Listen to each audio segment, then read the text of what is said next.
اس لیے ہر نبی اپنی بات لے کر آیا جو اللہ نے ان کو دی تھی، وہ کیا کہ لا الہ الا اللہ. یہ اللہ کے تعلق کی بات ہے. لا الہ الا اللہ، ایک اللہ ہے، کوئی اس کے سوا عبادت کے لائق نہیں ہے. اس کے ہاتھ میں حیات ہے، اس کے ہاتھ میں موت ہے، اس کے ہاتھ میں نفع ہے، اس کے ہاتھ میں نقصان ہے. اس کے ہاتھ میں حالات کا بنانا ہے، اس کے ہاتھ میں حالات کا بگاڑنا ہے.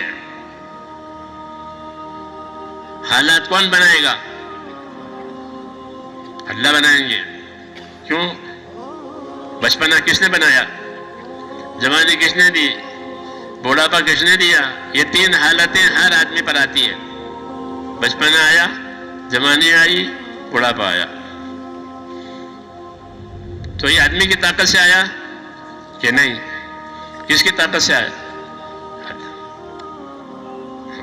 تم کو بچہ بنا کر ماں کے پیٹ سے نکالا. ثم یخرجکم طفلا ثم لتبلغوا اشدکم، بچہ بن کر نہ بچے رہے، پھر تم جوانی کو پہنچ جاتے ہو، یہ دوسری حالت. ثم لتکونوا شیوخا، پھر تم بوڑھے ہو جاتے ہو. یہ سمجھانا ہے اپنی قدرت. یہ بچہ بن کر نکالا، کمزور تھا، پھر جوان ہو گیا، تن و من. پھر گراوٹ آئی، ادھیڑ ہو گیا، پھر بوڑھا ہو گیا. ثم لتکونوا شیوخا، پھر بوڑھے ہو جاؤ گے. تو کیا سمجھایا؟ قدرت سمجھائی کہ ہم حالات پیدا کرنے والے ہیں. اچھے حالات اللہ پیدا کرے گا، ناگوار حالات اللہ پیدا کرے گا. کوئی دوسرا حالات بنانے والا نہیں ہے. مال سے حالات نہیں بنیں گے، حکومتوں سے حالات نہیں بنیں گے، زمینوں سے حالات نہیں بنیں گے. حالات کون بنائے گا؟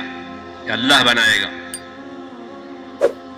یہ اللہ کی دعوت ہے کہ ایک اللہ ہے، زمین اور آسمان اور چاند اور سورج اور ساری چیز اس کے قبضے میں ہے. تمہاری حیات، تمہاری موت اس کے قبضے میں ہے. حالات اللہ پیدا کریں گے.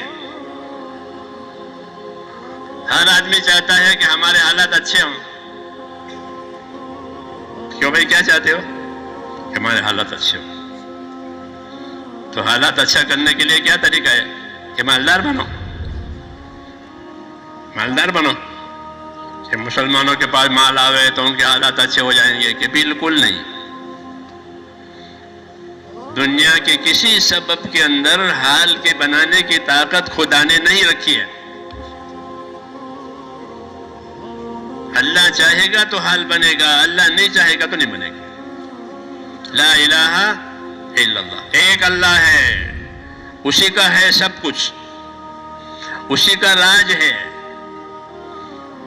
لہو ملک السماوات والارض، زمینوں میں اور آسمانوں میں کہ اللہ کا راج ہے. صبح اس کے حکم سے ہوتی ہے، شام اس کے حکم سے ہوتی ہے. چھوٹی راتیں اس کے حکم سے، بڑی راتیں اس کے حکم سے. چھوٹے دن اس کے حکم سے، بڑے دن اس کے حکم سے.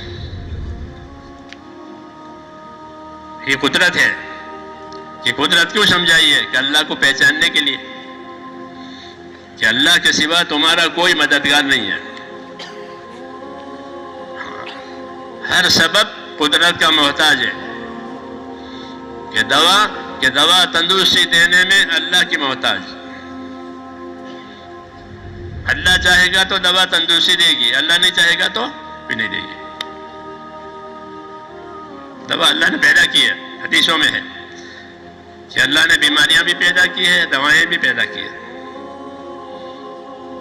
حدیثوں میں ہے کہ اللہ نے بیماریاں بھی پیدا کی ہے، جیسے اندھیرا بھی پیدا کیا، اجالا بھی پیدا کیا.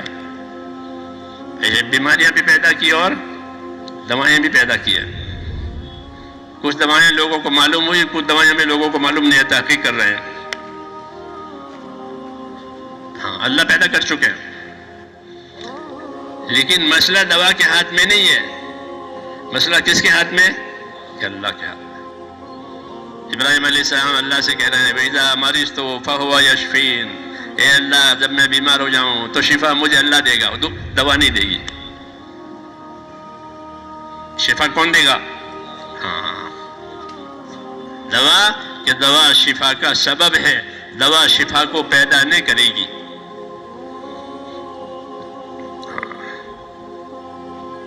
کتابوں میں لکھا ہے کہ جب اللہ کو بیماری اچھا کرنے کا ارادہ ہوتا ہے تو دوا کو بیماری کی جگہ پر جانے دیتے ہیں، پھر وہ دوا جا کر کے بیماری کو کاٹتی ہے، اور اللہ کا ارادہ نہیں ہے تو دوا میں اور درد میں آڑ ہو جاتی ہے،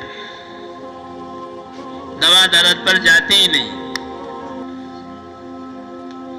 کیوں کہ اللہ کو شفا نہیں دینی ہے. یہ کیوں کہ تاکہ ہر ایک سمجھے کہ مسئلہ اللہ کے ہاتھ میں ہے.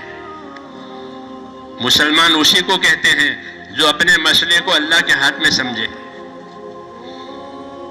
کہ ہمارا مسئلہ اللہ کے ہاتھ میں ہے. عزت ہو، ذلت ہو، تندرستی ہو، بیماری ہو، چین ہو، بے چینی ہو، ہمارا مسئلہ اللہ کے ہاتھ میں ہے. ہم اللہ کو ماننے والے ہیں، اس لیے اللہ کی عبادت کریں گے، اللہ کو راضی کریں گے. جب اللہ راضی ہوگا تو حالات ٹھیک ہو جائیں گے، اللہ ناراض ہوگا حالات بگڑ جائیں گے. یہ پکی بات ہے. ہم غافل ہیں، اندھے کی طرح ادھر ادھر ٹٹولتے ہیں، مال سے ہو جائے گا، دنیا سے ہو جائے گا، چیزوں سے ہو جائے گا. ایسا نہیں ہے. یہ سب ایسے جب اندر کوئی چیز ٹٹولے. اصل راستہ کیا ہے؟ اصل راستہ یہ ہے جو حضور صلی اللہ علیہ وسلم نے بتایا کہ من اصلح ما بینہ وبین اللہ اصلح اللہ ما بینہ وبین خلقہ. ایک مرتبہ مدینے والوں کو جمع کیا، حضور صلی اللہ علیہ وسلم نے یہ بات کہی. کیا بات کہی؟ کہ من اصلح ما بینہ وبین اللہ اصلح اللہ ما بینہ وبین خلقہ. یاد رکھو، جو لوگ اپنا اور خدا کا معاملہ ٹھیک کر لیں گے، اللہ ان کا اور مخلوق والا معاملہ ٹھیک کر دیں گے. اس لیے مخلوق سے تعلق نہیں ہے، اللہ سے تعلق ہے. اس کی دعوت ہے.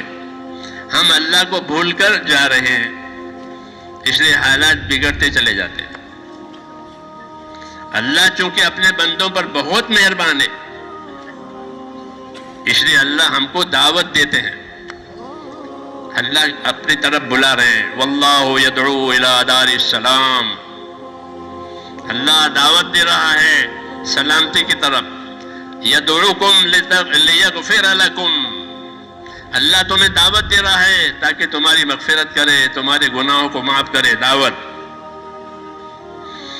یہ دعوت چلیے، دین کی دعوت.